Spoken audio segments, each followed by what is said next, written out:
What's going on? This is Afi, aka Expo Level Wrestling, and today I just wanted to do a little something different. You know, we all know from TKO how it's pretty much ruined the product or put it on a decline. So I just wanted to just reintroduce myself to the community and so you can understand what type of wrestling fan I am. So I started watching wrestling way back in the first Wrestlemania, and I remember it being such a big deal because I was familiar with Mr. T and Mick Hogan was larger than life, and they teamed up, and it was like the coolest buff white guy and the coolest black buff guy who wasn't a wrestler but crossed over to wrestling teamed up. That was just on some super elite type of energy. And then that introduced me to Roddy Piper, and I was like, "Yo, this guy really knows how to talk well." And then from then, Jake the Snake, and he became my favorite, and that's when I started. And I watched wrestling nonstop. From then, I remember my first show that I went to. It was a house show, but I remember this is when the mega. So this was like '89 because they had the Mega Powers thing going on. Maybe '89 or '87.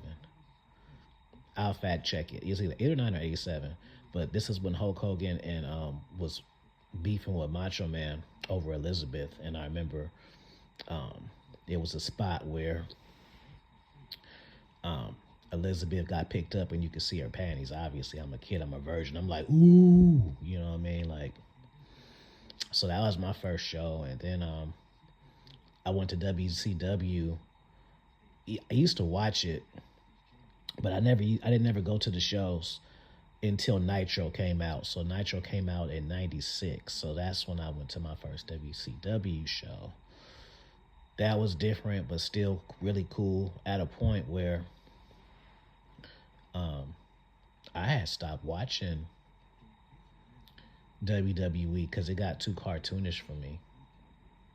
And so I remember WCW, they were at a point where they were using their real names. I thought that was pretty cool, and they were just breaking kayfabe to the point where not only me, but as a teenager in that age group, we were even questioning it was real. Then from there, I got introduced to ECW. I remember, shout out to Kurt. I remember I guess he had a bodybuilder friend, and he had the tapes. So he was like, "Yo, you gotta come over and watch these tapes."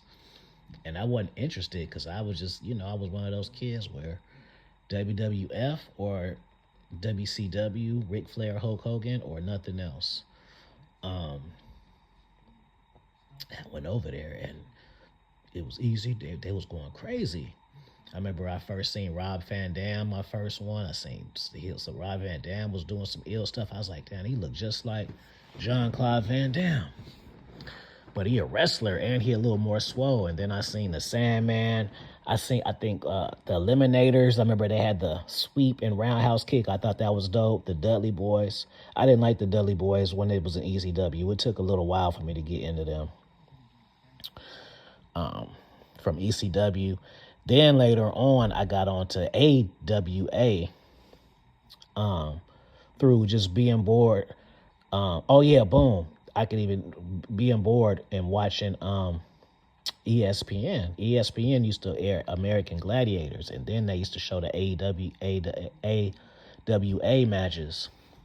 And then that's when I seen the Ric Flair and the Dusty Rhodes beefs and all of that. I seen all of those, but I didn't see it when it was happening because I think that might have been '78 ish when that was going on.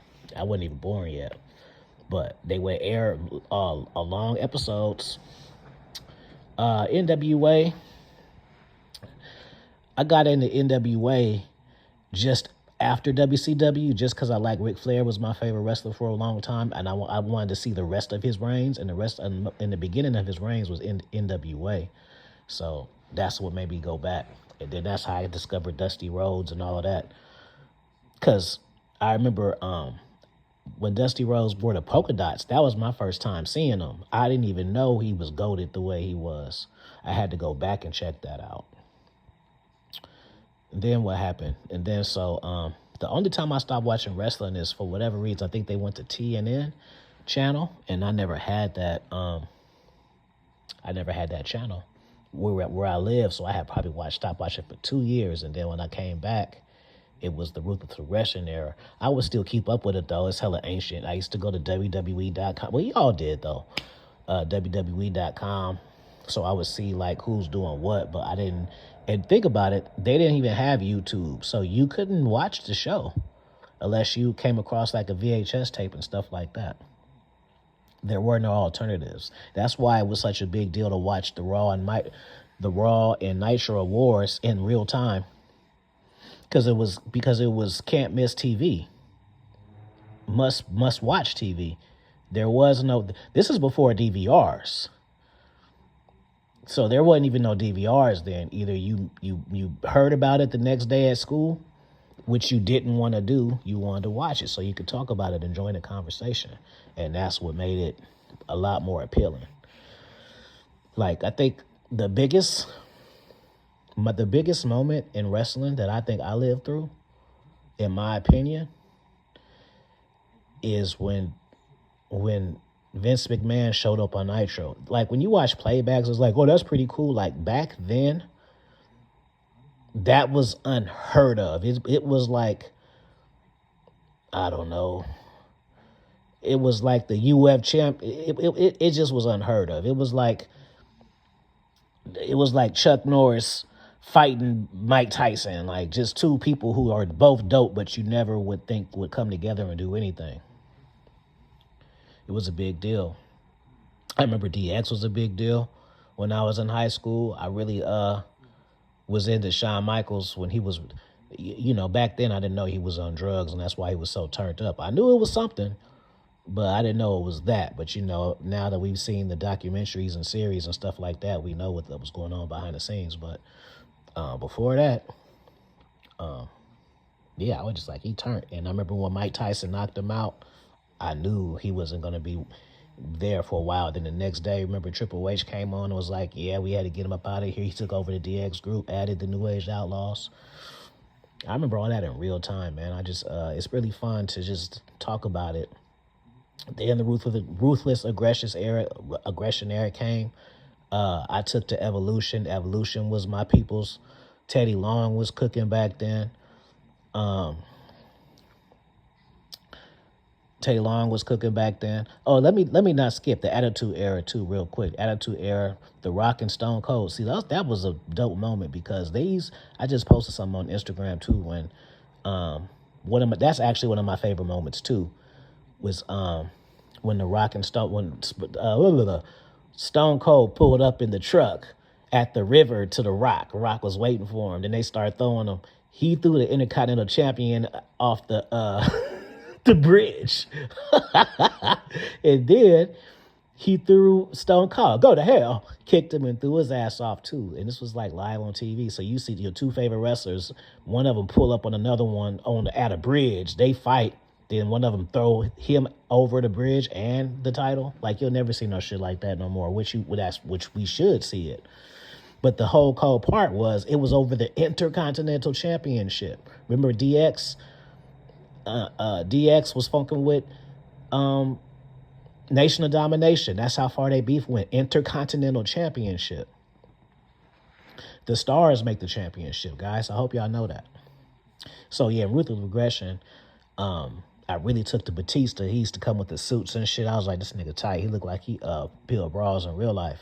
And Randy Orton too. I like both of them. So when they joined Evolution, that was like, ooh, the new Four Horsemen, because I was into the original Four Horsemen too.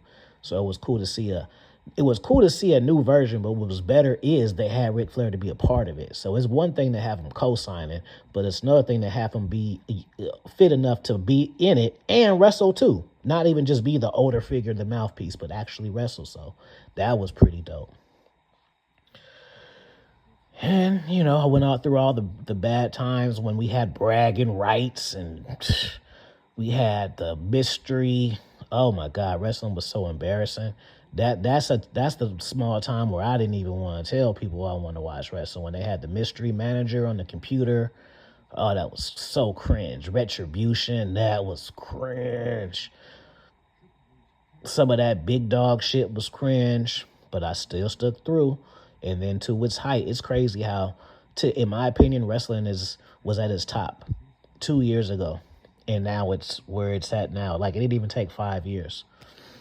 But to rewind though, I remember when Vince McMahon showed up on Nitro, bro, and was like, "It's my show." That was the craziest shit ever because it was so much in heated competition. It's one thing to win, but for him, it's one thing for it to go off the air and then he bought it. But he bought it and pulled up like, "This my shit now." Like, you don't understand how cold that was in real time. That's something that happened, and then nothing can happen like that again. That's just like the NFL pulling up to the NBA and be like, "Yeah, no more basketball games. We own it now. And we gonna shut it down." She just wanted to let y'all know we own it. That's the code. Vince was a beast, bro. My biggest disappointment in wrestling was obviously The Rock was my favorite wrestler, especially the final boss Rock. You know, Stone Cold is up there too, but the thing is, Stone Cold stuck in that same character. I want to see, because he's still fit and shit, you know what I mean? What can he flip his character into? Until he can show me that, it's going to be a hard rock, because the final boss Rock was the best character of all time to be, because it broke the lines. And you knew that he really had the position of TKO. So it's like, it's beyond booking. Like, if he was a superstar, he could literally book himself to not lose, and it made sense. There's a one thing of being the quote unquote general manager, like hella people's the general manager. They have a goddamn movie star be the general manager, but to actually be the Triple H is the boss and you're his boss, and you're a wrestling character, and you're still fit. You ain't like an old washed up. He's in the best shape of his life, still the most famous he's ever been. Like, that's better than any character, bro. You know. So you could just put it like this. Could Stone Cold beat Final Boss Rock? Nope. Why? Because Final Boss Rock is a booker. Goldberg? Nope. The Rock can just say, we going to make it a handicap match. John Cena? Nope. I could just, you know what? I'm going to make it, we going to fight in the office, and the first person, whatever. He can book anything to favor himself. So that makes him unbeatable. And he has a mouthpiece to talk about it, flex about it. In this real life, he's like literally the most famous person, and he's still fit enough to get in the ring, so nobody can fuck with that. Bret Hart, like, look at his version. Nope. In order to kill Final Boss Rock, you got to pick like Shawn Michaels. You got to say 9-7 Shawn Michaels. You got to go to the best year of somebody to even put him back. You got to put the real age and the real person that begins Final Boss Rock. Nobody can beat him. So now we're here at WrestleMania 42. Cody Rhodes and Randy Orton. You know, I'm into it. Do I like the way that they put it together? No.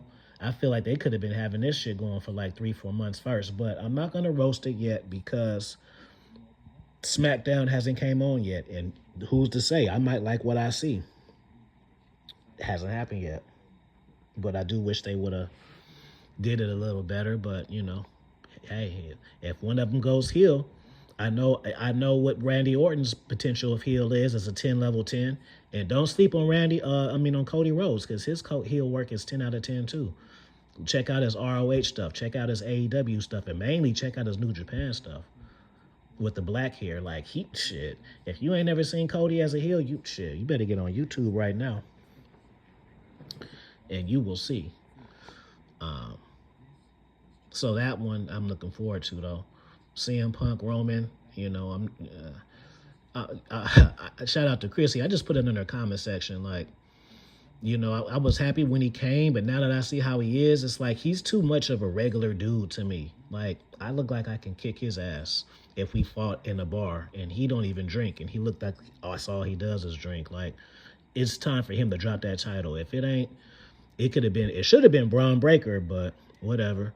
It needs to be Roman Reigns. There is no circumstances where CM Punk goes. If CM Punk goes over on Roman Reigns, that's nasty work. That's the nastiest work. But yeah, I just hope hope y'all enjoyed this video. If y'all want more story times and stuff, put some stories books in the chat or something like that. I'll bless y'all, because I like talking about the nostalgia of wrestling. I don't always like talking about Raw and SmackDown because I don't really like it that much. Like, it's decent, it's worth watching, but as a writer, like, I can just see so many holes in the stories where it be pissing me off. I'm 50-50 booking. For halftime, I be, the matches are always good, but I will end it with this. I'm a psychology guy. I like to see the storytelling and pacing of matches, the psychology of the characters, the development of the characters, how well people talk. That's the shit that I'm into. So that's why you can't really argue to me about what's better, because we like the different things. You like the 5-star matches. I like the 5-star promos. You like R-Truth and characters like that. I like the characters who seem like they're real people. So we're two different type of cats, and that's okay. But what we have in common is we both love wrestling. And if you don't love wrestling like I love wrestling, nigga, you still watching it.